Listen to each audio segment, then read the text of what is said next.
You know that feeling? The clock says 2:17 a.m. and you're wide awake again. You've fluffed the pillow 3 times, shifted positions 4, and stared at the ceiling so long you could trace every crack in the drywall. Your body is tired, but your brain refuses to power down. And maybe you've whispered to yourself what so many others have: maybe I should try melatonin. For millions of older adults across the country, this quiet question has turned into a nightly habit. Melatonin sales have skyrocketed, especially among people over 60 who just want one thing: to fall asleep and stay asleep. It sounds simple enough. After all, melatonin is natural, right? Just a little nudge from a sleep hormone your body makes anyway. But here's what most people don't realize: melatonin can either help you sleep better or quietly sabotage your rest, especially if you're not using it the right way. In this video, we're going to get clear. No hype, no fear, just honest, science-backed guidance about what melatonin actually does in the aging body, the biggest mistakes people make with it, and how to know if it's the right tool for you or a short-term fix that's keeping you from deeper healing. We'll also explore why some people feel groggy or anxious the next day, why it works for some but not for others, and what to do if you've been relying on it but still waking up exhausted. Because sleep isn't a luxury at this stage of life, it's essential for memory, mood, blood pressure, even immune function. And you deserve answers that are rooted in truth, not guesswork. So before you reach for that bottle again tonight, let's take a deeper look at what's really going on. Part 1. What is melatonin really, and why it's called the darkness hormone? Most people think of melatonin as a sleep pill, a quick fix you grab from the drugstore shelf when nights get too long and your thoughts won't slow down. But what if I told you melatonin isn't a sedative at all? And if you're using it like one, you may be asking the wrong question. See, melatonin isn't here to make you sleep. It's here to signal your body that sleep is coming. And that single shift in understanding can change how you rest for good. Melatonin is a hormone. It's made in a tiny part of your brain called the pineal gland, and it follows one key rule: it only comes out in the dark. That's why scientists often call it the darkness hormone. Not because it puts you in a blackout, but because it whispers to your internal clock that daylight is over and it's time to power down. Think of melatonin like a gentle conductor of your body's orchestra. It cues your system to begin its nighttime routine.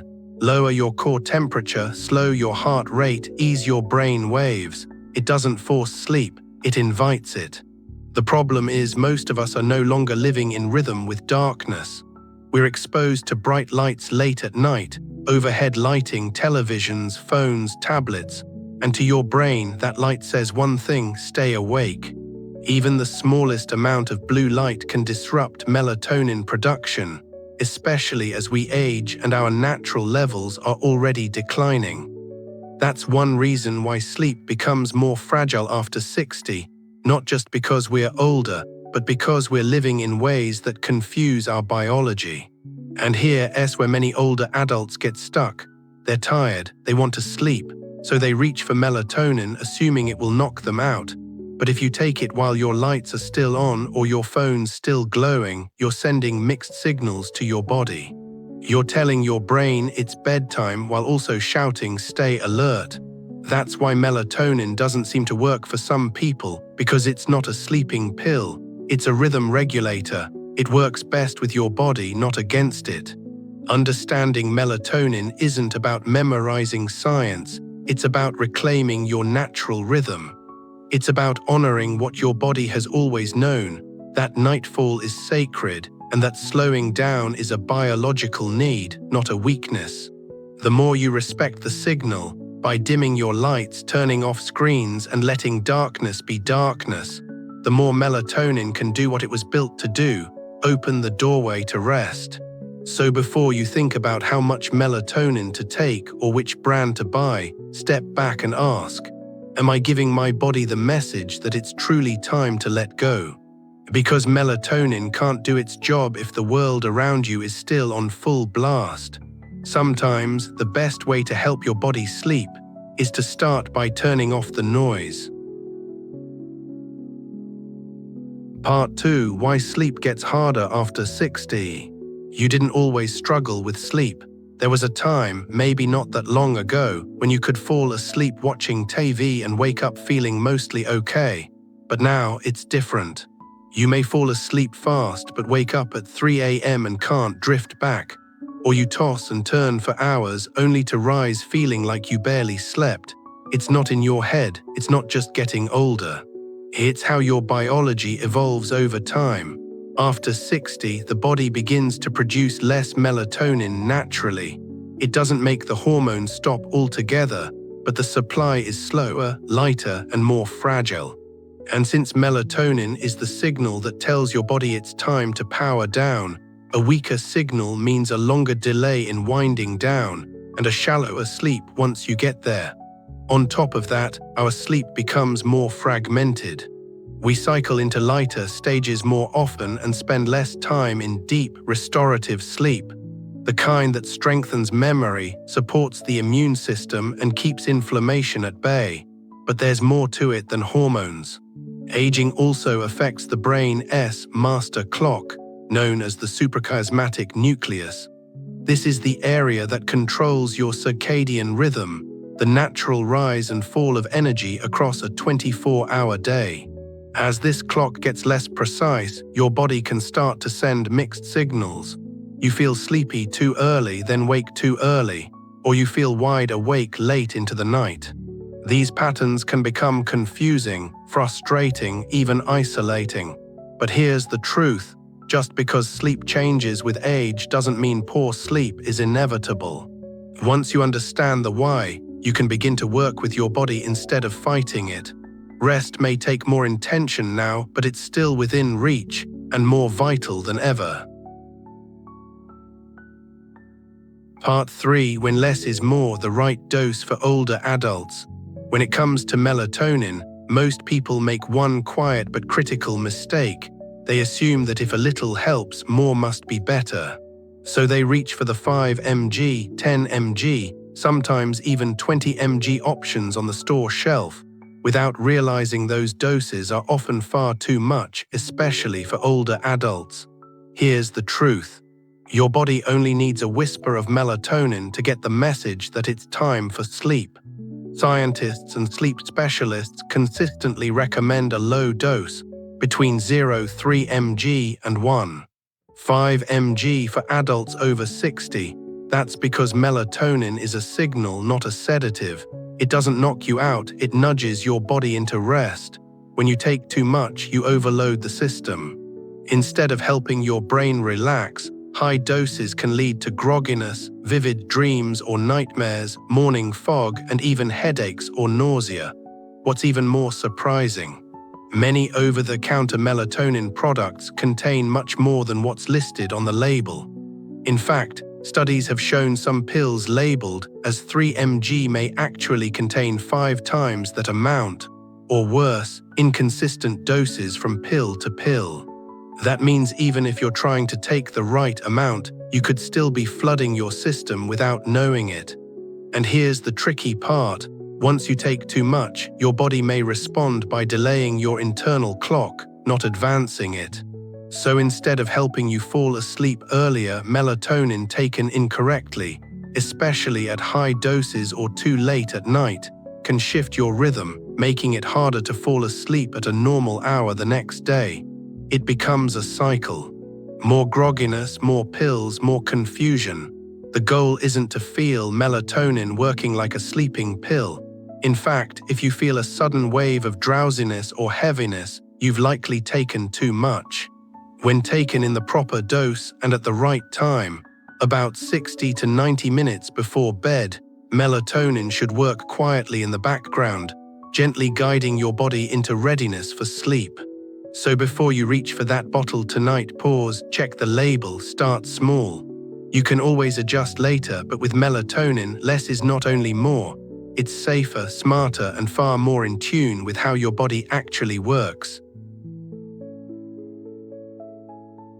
Part 4. Not all melatonin is created equal. How to choose wisely. It's easy to assume all melatonin supplements are the same. A pill is a pill, right? Not quite. When it comes to melatonin, especially in the United States, the quality can vary wildly, and for older adults with sensitive systems, that variability matters more than most people realize.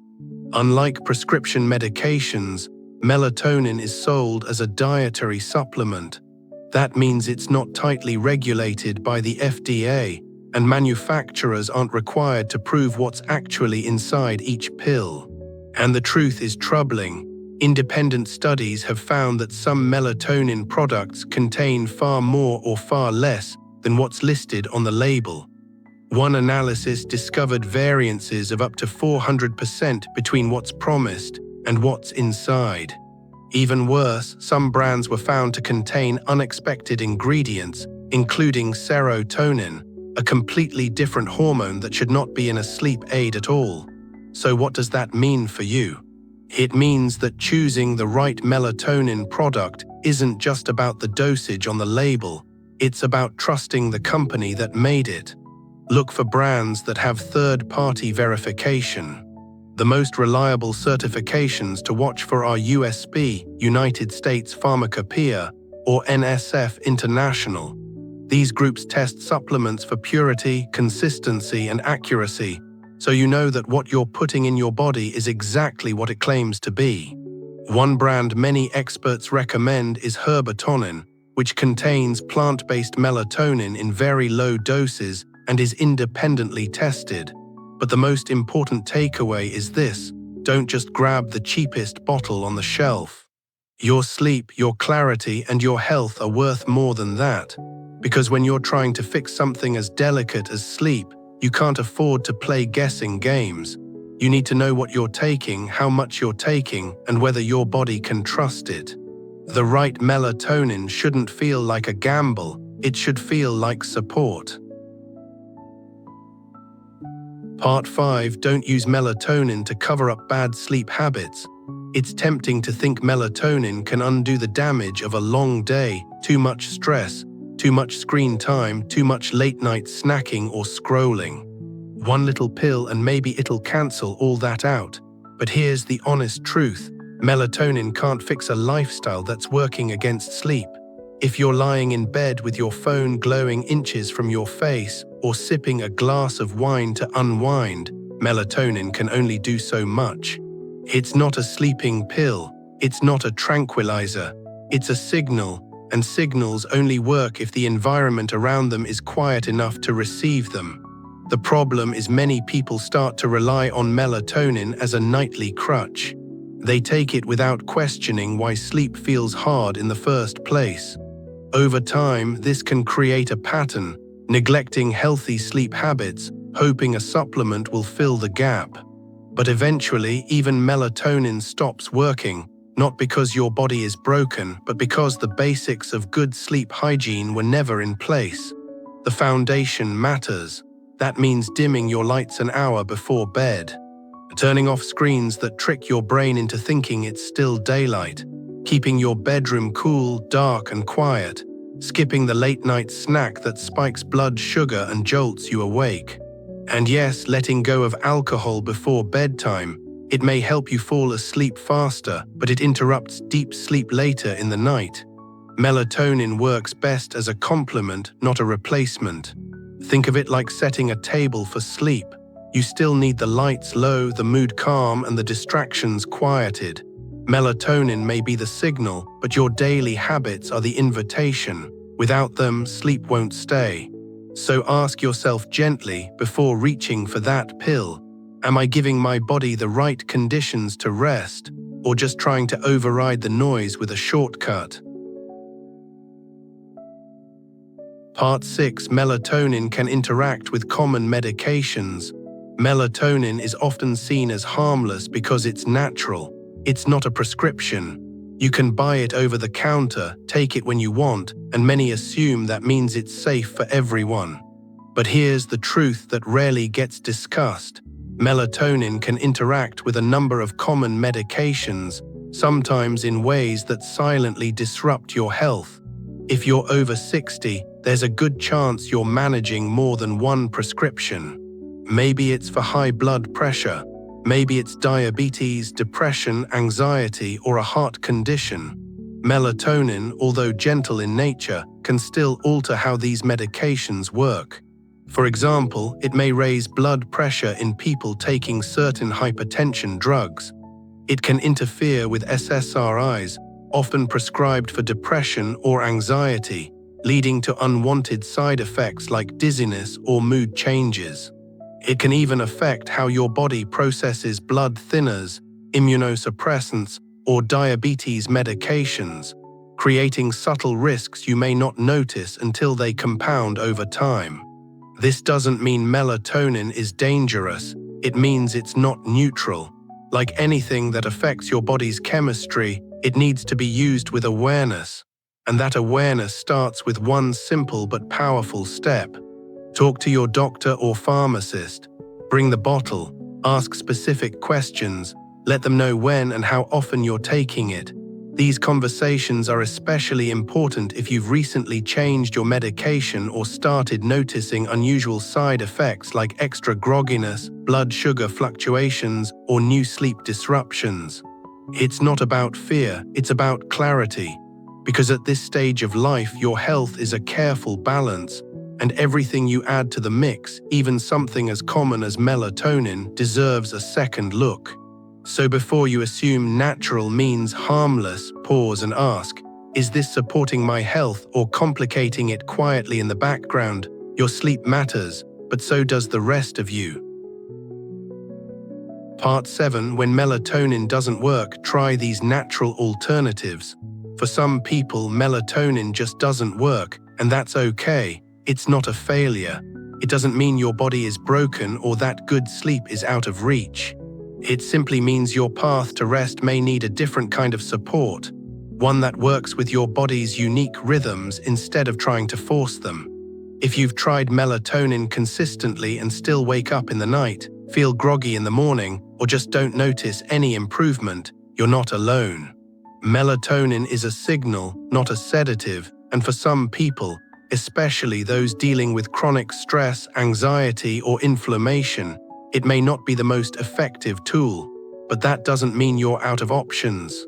One gentle alternative is L-theanine, an amino acid found in green and black tea. It doesn't make you sleepy, it makes you calm.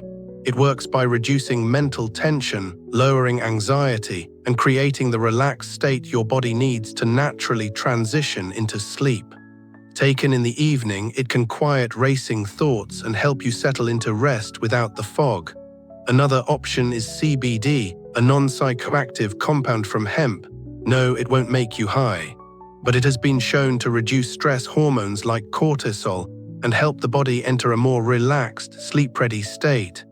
Many older adults have found CBD useful, especially if pain or anxiety is keeping them awake. And don't overlook the power of knowing your chronotype, your internal sleep-wake preference. Are you naturally a night owl, an early bird? When you align your bedtime with your body's built-in rhythm, sleep often becomes easier without needing supplements at all. Tools like chronotype quizzes or guidance from a sleep specialist can help you identify and adjust to your natural clock. The bottom line, sleep isn't one size fits all. If melatonin isn't your match, that's not a dead end, it's an invitation to listen deeper, to try something gentler, and to remember that sometimes the most powerful sleep aid isn't a pill, it's the quiet decision to care for your nervous system in a new way. Final, so much of what we believe about sleep is shaped by urgency. Fix it fast. Knock yourself out, get back to normal. But sleep isn't a switch you flip, it's a relationship. One that changes with age, with stress, with the quiet shifts in your body that deserve not judgment, but understanding. Melatonin can be a part of that journey, but it's not the destination. It doesn't force rest, and it doesn't repair broken sleep on its own. It's a signal, a nudge, a whisper that your body listens to if the conditions around it are quiet enough to receive it. We've explored what melatonin really is. A natural hormone, not a drug. We've looked at why sleep changes after 60, not because you're doing something wrong, but because your rhythms shift and soften. We've talked about the importance of small doses, high-quality sources, and the risks of taking too much or choosing poorly made products. And we've faced an honest truth: melatonin cannot fix what your habits are breaking. Screens, light, alcohol, inconsistent schedules, they all matter. And if melatonin isn't helping, that's not the end of the road. There are other options. Gentler tools like L-theanine or CBD, deeper knowledge like discovering your chronotype. These are not gimmicks. They're ways to work with your body, not against it. And maybe most important of all, we've remembered something easy to forget in a culture that glorifies doing more, staying up later, pushing through. Your sleep matters.